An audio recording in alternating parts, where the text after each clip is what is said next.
The housemaid heard the millionaire's daughter crying every night. But it was one particular night when Laura, compelled by something deeper than mere curiosity, stepped into Amy's world and was horrified by what she uncovered.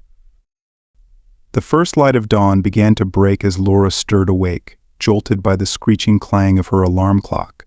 Blinking a few times, she adjusted to the pale dimness of her tiny, windowless maid's quarters tucked away in the Collins mansion. The chill in the room was biting. She exhaled softly, watching her breath condense into faint clouds. Another day, she thought, a dull weariness sinking into her bones. Another day of endless labor. Dragging herself from the warmth of her bed, Laura winced as her bare feet met the icy wooden floor. She quickly shoved on her worn-out slippers and moved into the small adjoining bathroom. The mirror hanging above the sink was cracked and streaked, but it reflected back a woman changed by years of servitude. Laura, 35, brown hair pulled into an unforgiving bun, hazel eyes dulled by exhaustion. Fine lines creased her face, lines that spoke of nights spent working and dreams forgotten long ago. "When did I become so old?" she murmured, fingertips grazing the faint wrinkles around her eyes. "It feels like just yesterday I arrived here young, hopeful, and full of ambition." With a sigh that echoed her quiet resignation, Laura tied her apron snugly and stepped out, descending the narrow service stairs into the still silent heart of the mansion. The Collins family still slumbered, safe in their opulent rooms. The house, despite its splendor, felt more like a mausoleum, cold, vast, and lifeless. The kitchen was her sanctuary, immaculate as always. She set to work with practiced precision: eggs Benedict, toasted artisan bread, freshly squeezed orange juice, and the rich aroma of Colombian coffee, which was ground to Mr. Collins' exacting standards. For a moment she allowed herself a small pleasure. She paused, inhaling deeply, letting the scent of coffee remind her that small comforts still existed even here. At exactly 7:30 a.m., as expected, Laura ascended the grand staircase with the breakfast tray. Each creaking step echoed like a clock ticking, counting down to another silent confrontation. Outside the master bedroom, she knocked gently. "Come in," came Richard Collins' deep, curt voice from within. Laura pushed the door open and stepped into a room of overwhelming grandeur. The enormous bed, draped in crisp sheets and silk covers, dwarfed everything else in the room. Sitting at the center of it was Richard Collins, middle-aged, with graying hair neatly combed, and eyes that were sharper than any blade. His laptop lay open, the faint glow from the screen illuminating his face. "Good morning, sir," Laura greeted evenly, placing the tray on the table. "Your breakfast." Richard barely spared her a glance, his focus fixed on the screen. He gave a dismissive wave toward the bedside table. "Put it there." Laura obeyed silently, setting the tray down with care. The faint scent of Richard's cologne mixed oddly with the clean, sterile scent of freshly laundered linen. She didn't belong here, amid such wealth, where humanity felt absent. Richard's voice, sudden and sharp, broke the silence. "Do I need to remind you that Mrs. Collins returns from her trip tonight?" Laura froze, momentarily startled, but her voice remained steady. "No, sir. I've already prepared her room and will begin her favorite dinner this evening." Richard finally looked at her, his cold gaze lingering on her face, just a moment too long, as though weighing her worth. "Good, you may go." She bowed her head respectfully and slipped out of the room, shutting the heavy door quietly behind her. Only then, as the sound of the latch clicked, did she let out the breath she'd been holding. "To him, I'm invisible," she thought bitterly as she descended the stairs. A cog in his perfectly oiled machine, nothing more. The day passed in a monotonous rhythm of chores: scrubbing floors, pressing linens, polishing silver. Laura floated through the Collins mansion like a shadow, unseen and unheard, her presence reduced to mere utility. Even the other staff, the butler, John the gardener, Jack the security chief, existed in quiet isolation, each buried under their own burden of responsibilities. By the time night arrived, fatigue clawed at her body. Her feet throbbed, her back screamed, and she longed for the cold comfort of her narrow bed. She had just begun folding the last of the freshly laundered sheets when a sound reached her ears, soft, faint, but unmistakable. It was crying. Laura froze, her hands still gripping the linen. She tilted her head, listening harder. There it was again, a muffled sob tinged with agony. It came from upstairs, from Amy's room. Her chest tightened. Laura knew the sound all too well. She had heard it before, though never quite this raw, this desperate. "It's none of my business," she told herself firmly, forcing her hands to move again. "What happens in this family stays behind closed doors." But the sobbing continued, growing louder. Each broken cry gnawed at something deep within her. Her resolve crumbled. Unable to bear it any longer, Laura placed the last sheet carefully into the closet and left the laundry room. The mansion was dark now, save for the faint moonlight filtering through the tall, ornate windows. Laura moved quietly, her footsteps almost soundless on the marble floors. Every beat of her heart drummed louder in her chest as she approached Amy's room. Reaching the door, she hesitated. The sobs were clearer now, gasping breaths punctuated by the kind of pain no one should endure. "What am I doing?" she asked herself, her hand hovering over the doorknob. "This isn't my place." But another cry, raw and shattering, broke through her doubt. Tears pricked at the corners of Laura's eyes as she knocked gently. "Miss Amy," she called softly, her voice barely above a whisper. "Are you all right?" The crying stopped suddenly. A tense silence filled the air. Laura waited, her pulse quickening with every second that stretched between them. The hallway felt suffocating now, pressing in on her from all sides. Then, finally, a trembling voice came from the other side of the door. "Laura? Is that you?" Amy's voice, so fragile, so far from the confident young woman Laura had grown accustomed to, broke something inside her. Swallowing the lump in her throat, Laura answered. "Yes, miss, I heard something and wanted to make sure you were all right. May I come in?"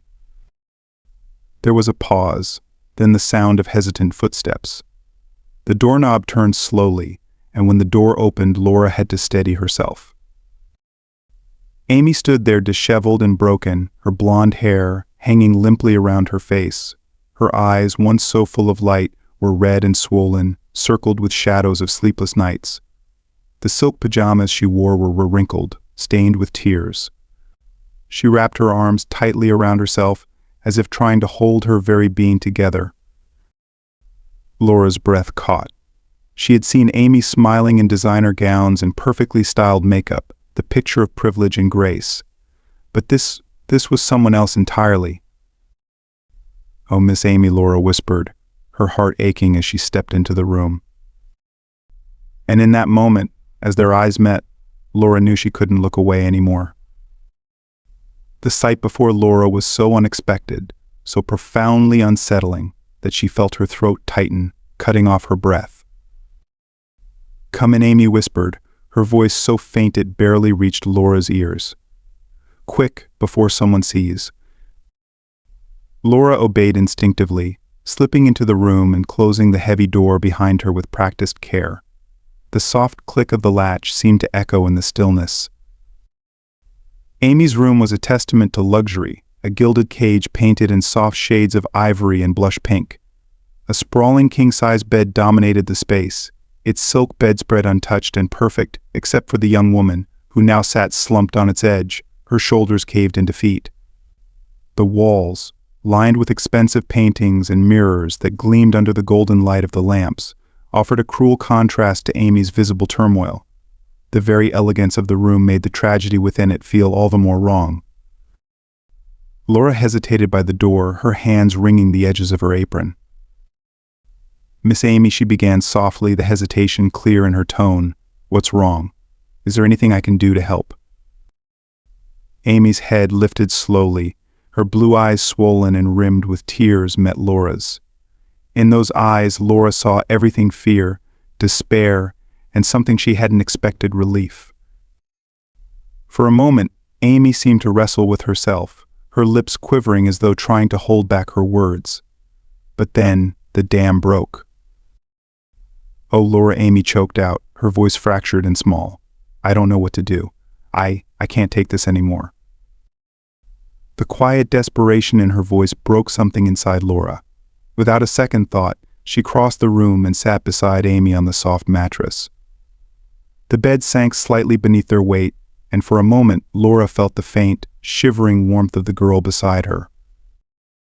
"Tell me, Miss Amy," Laura murmured gently, fighting the urge to wrap a comforting arm around her. The unspoken boundary of status between them loomed large, but the humanity of the moment eclipsed it. "Whatever it is, just tell me. Maybe I can help." Amy inhaled sharply, the breath shaky and uneven. She stared down at her trembling hands for a long moment, then finally spoke, her voice no more than a fragile whisper. "It's my father," she said, barely able to meet Laura's eyes. He wants me to get married." Laura's brow furrowed. Marriage? Marriage in families like the Collins was often a grand affair, a celebration of wealth and power. What could possibly make Amy look so broken? "But Miss Amy," Laura asked cautiously, "isn't marriage supposed to be a good thing? A celebration?" Amy let out a bitter laugh, one that sounded more like a sob caught in her throat. The hollow sound echoed against the ornate walls, as if mocking her. "Not when the groom is someone my father chose to strengthen his business," she said, each word laced with sharp, biting bitterness. "The man is older than him, Laura. I don't even know him." The weight of those words hit Laura like a punch. She had always known Richard Collins was a hard, calculating man, a businessman whose ambition knew no limits. But this level of cruelty was more than she had imagined. Laura's voice trembled slightly as she forced herself to stay calm. "But Miss Amy, surely Mr. Collins can't force you into a marriage you don't want. That's not legal." Amy shrugged, her frail shoulders sagging even further, her expression one of quiet defeat. "Legal or not, he'll find a way," she murmured, her voice flat and resigned. "He always does." For a moment Laura sat in silence, absorbing the gravity of what Amy had just said. Her mind raced, searching for answers where there seemed to be none. "And your mother?" she asked, clutching at the faintest sliver of hope. "Can't she step in?" Fresh tears glistened on Amy's cheeks as she shook her head. "She's in Europe, shopping." Again Amy said with a sardonic twist of her lips, lifting her hands to form mocking air quotes. The gesture made her look painfully young, too young to carry this much weight. "But even if she were here, she wouldn't help. She never stands up to him. She never stands up for me." Laura felt something inside her snap.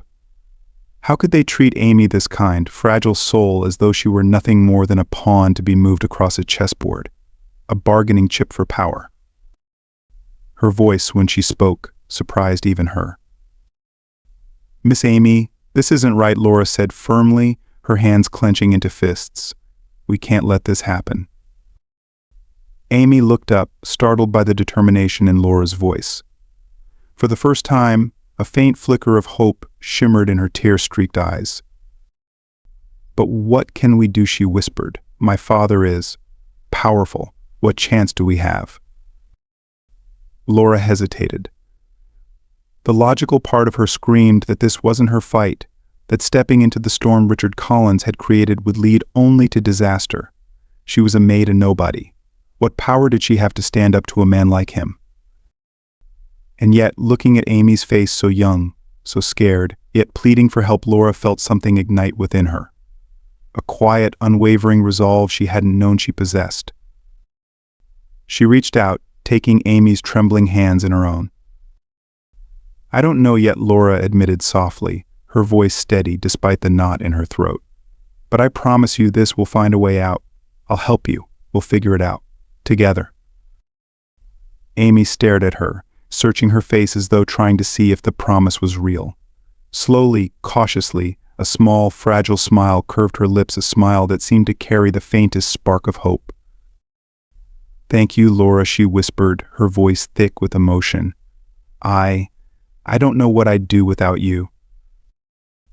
A lump formed in Laura's throat. She knew the risks. If Richard Collins ever found out, the consequences would be dire for both of them. But looking at Amy now, Laura knew there was no turning back. "You're not alone, Miss Amy," Laura said quietly, squeezing her hands gently. "We'll face this together." The two women sat in silence, the air between them thick with unspoken fears and a newfound bond. Outside, the world was still, the night cloaking the Collins mansion in quiet indifference. But within these walls, something had shifted, an alliance had been born.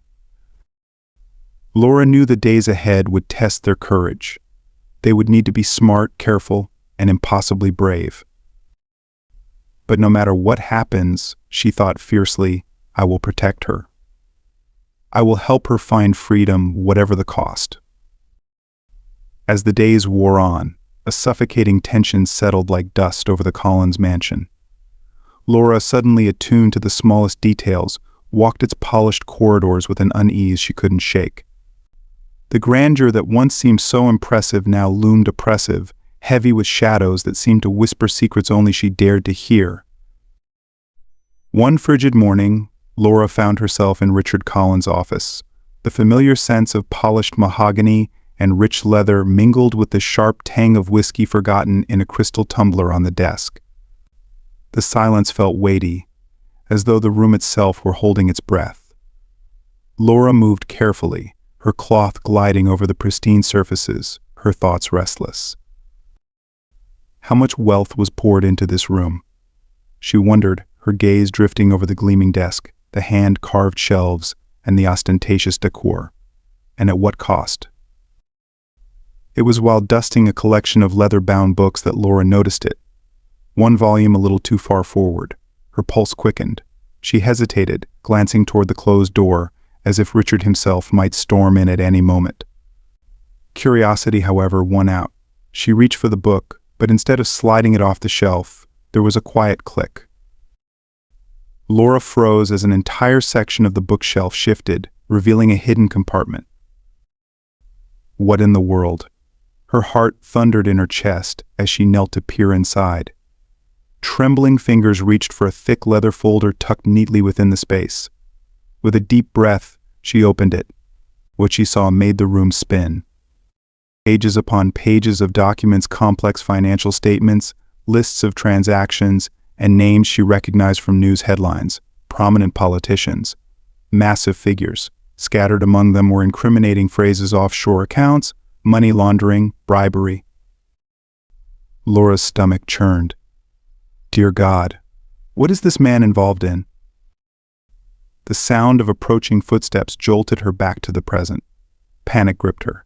Shoving the folder back into its hiding place, she slid the shelf closed and turned, her duster once again in hand.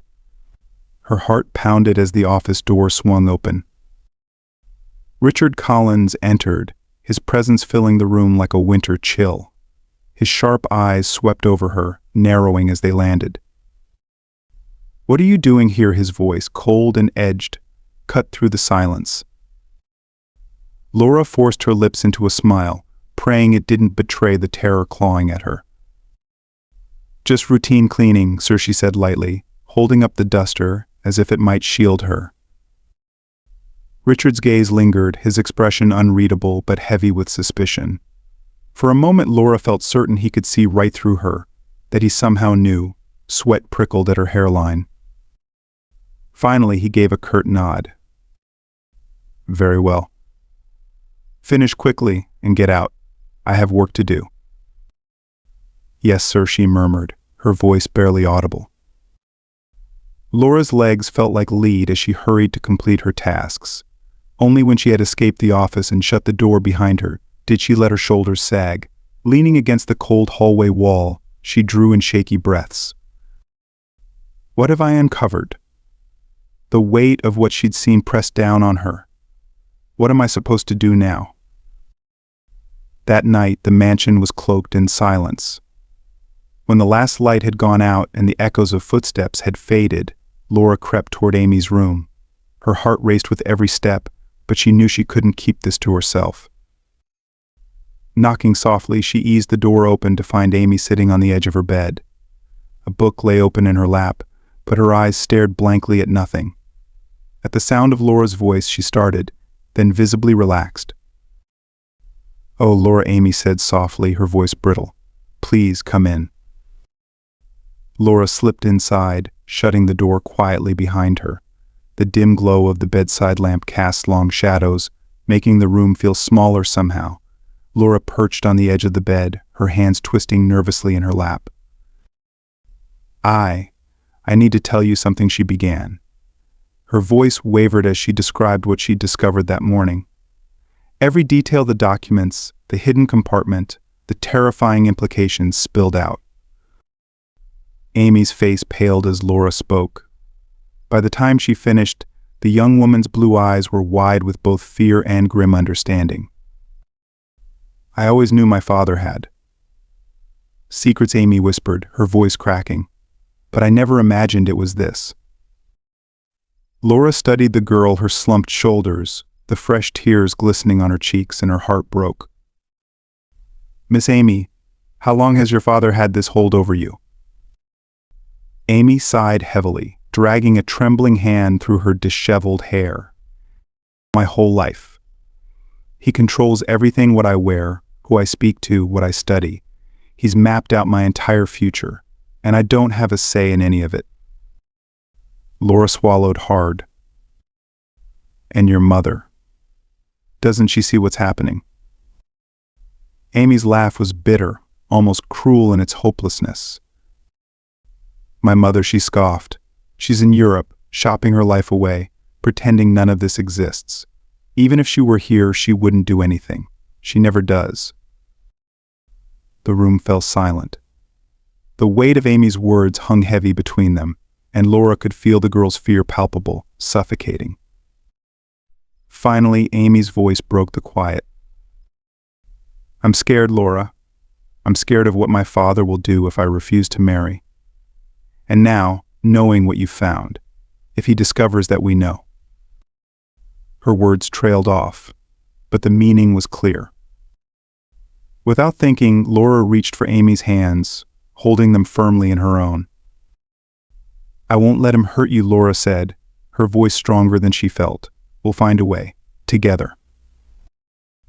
Amy blinked, fresh tears welling in her eyes. "How? My father has power everywhere. What chance do we have?" Laura hesitated, her mind racing.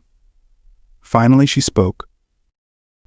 "If we can gather proof of his illegal dealings real, undeniable proof, we can use it to force his hand.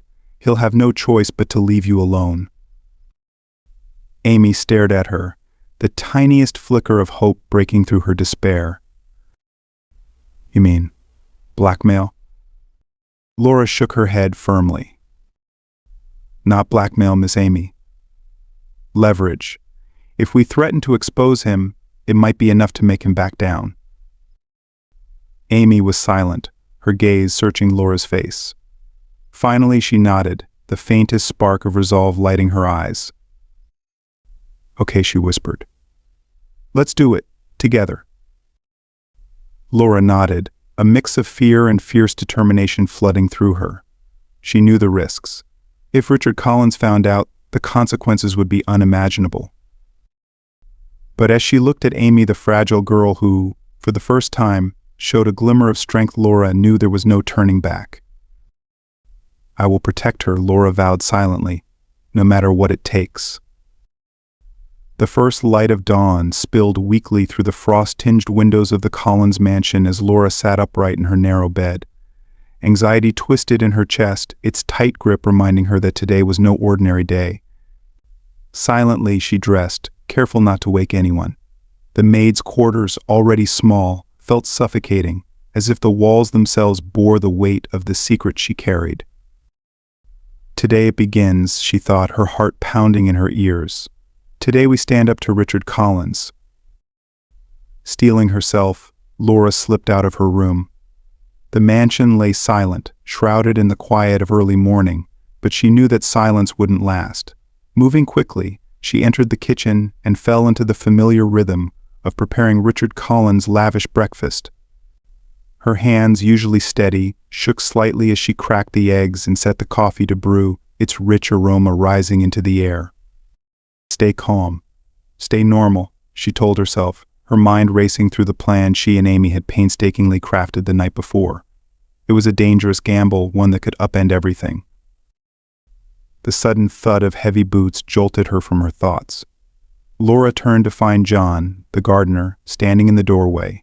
His face, usually calm, was lined with fatigue, but beneath that was something sharper fear. "Morning, Laura," John muttered, his voice low and strained. Laura paused, studying him. John had always been a quiet, unobtrusive presence, but in recent days she'd noticed a shift in edginess, a furtive look in his eyes. "Good morning, John," she replied cautiously. "Is everything all right?" John glanced toward the hallway, as if ensuring they were alone.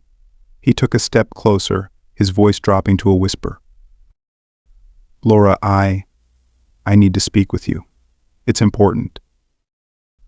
Laura's pulse quickened. Did John know? Had he somehow discovered the plan she and Amy had devised? "What is it?" she asked, forcing her voice to remain steady. John inhaled deeply, his dark eyes locking onto hers. "I know what Richard Collins is doing," he said quietly, "and I know you and Miss Amy are planning something to stop him." The blood seemed to drain from Laura's face. Her fingers curled tightly around the edge of the counter. "I don't know what you're talking about," she began, trying to sound dismissive. John raised a hand, cutting her off. "Don't lie to me, Laura. I saw you two talking in the garden last night, but listen, I'm not here to stop you.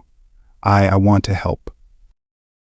Laura blinked, stunned into silence. She searched John's face, looking for any sign of deceit, but what she saw instead was a mix of determination and desperation. "Why?" she asked softly. "Why would you risk yourself to help us?" John's gaze fell to his rough, calloused hands. When he spoke again, his voice trembled with the weight of years of buried fear. "Because Richard Collins doesn't just torment his daughter. He's been blackmailing me for years, threatening to deport my family if I didn't do exactly what he said. I can't live like this anymore, Laura. I can't keep letting him control me." Compassion rose like a wave in Laura's chest. She reached out, resting a gentle hand on John's arm.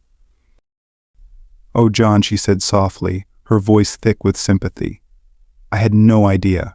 I'm so sorry." John offered her a sad, weary smile. "No one knew. That's how he keeps us all silent." He paused, his voice firming with newfound resolve. "But we have a chance now together. We can stop him." Laura hesitated, her mind spinning as the implications sank in. John's help could mean the difference between success and failure. Finally, she nodded. "All right," she said, her voice steadying. "We'll talk to Amy tonight. Together, we'll figure out a better plan." That night, when the mansion finally sank into its slumber, Laura, Amy, and John gathered in Amy's room. The tension was thick, each of them acutely aware of the risk they were about to take. Amy looked at John, a flicker of suspicion in her tear-rimmed eyes.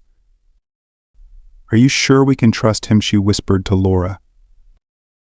Laura met Amy's gaze and nodded firmly. "He's trapped in this nightmare just like we are, Amy.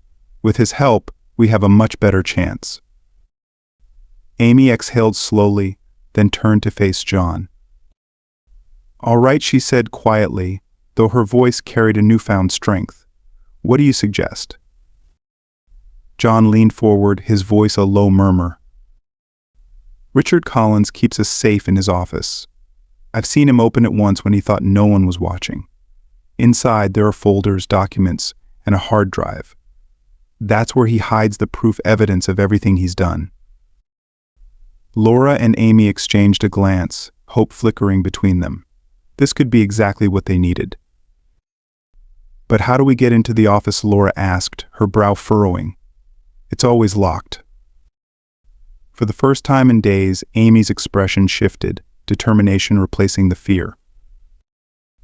"Leave that to me," she said, her eyes glinting. "I'll create a distraction, something to get my father out of the office long enough for you two to get in." A chill of apprehension crept over Laura. "Amy, are you sure? If your father finds out."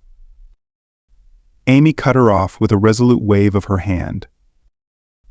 "I'm done being afraid of him, Laura. It's time we fight back." John nodded, admiration clear in his eyes.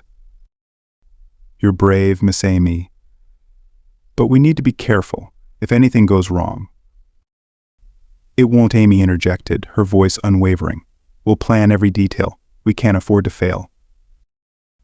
The three of them spent the rest of the night poring over the plan, every movement, every possible pitfall. By the time they finished, the sky outside had begun to lighten, streaks of pink and gold creeping over the horizon. Laura stood by the window, staring out at the awakening world beyond the mansion gates. Fear and anticipation swirled within her, each emotion fighting for dominance. In a few days, she thought, everything will change. As they quietly parted ways and retreated to their rooms, Laura felt a shift deep within her. They were no longer mere servants or a mistress bound by circumstance. Now they were something more, allies, bound together by a shared mission and an unshakable secret. Whatever dangers lay ahead, Laura knew one thing for certain: she would not fail Amy. She would see this through to the end, no matter the cost. The clock's hands pointed to 5:30 a.m., its ticking the only sound in the dark quiet of the Collins mansion. Soon, the house would awaken to its usual charade of perfection. But beneath the polished facade, something different was stirring, a silent revolt ready to break free.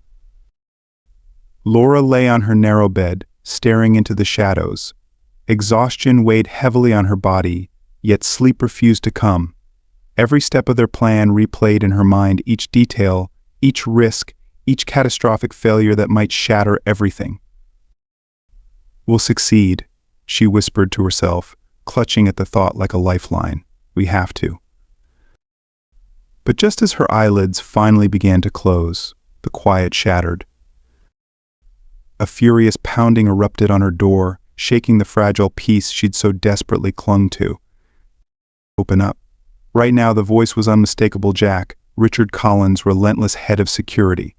The threat in his tone made her blood run cold. Laura bolted upright, her breath ragged. Adrenaline roared through her veins, sending her heart into a frantic rhythm. With trembling hands, she yanked on her robe over her nightgown. "They know," her mind screamed. "They've found us. Oh God, what now?" Taking one last shaky breath, she cracked the door open. Jack stood there, looming like a storm cloud, his expression carved in stone. "Mr. Collins wants you." Now his words were sharp, his grip like iron as he seized her arm. The pressure would surely leave bruises. Laura had no choice but to stumble along, dragged through the mansion's silent halls. Her thoughts raced, panic clawing at her throat. Amy. John, where are they? Did they get caught?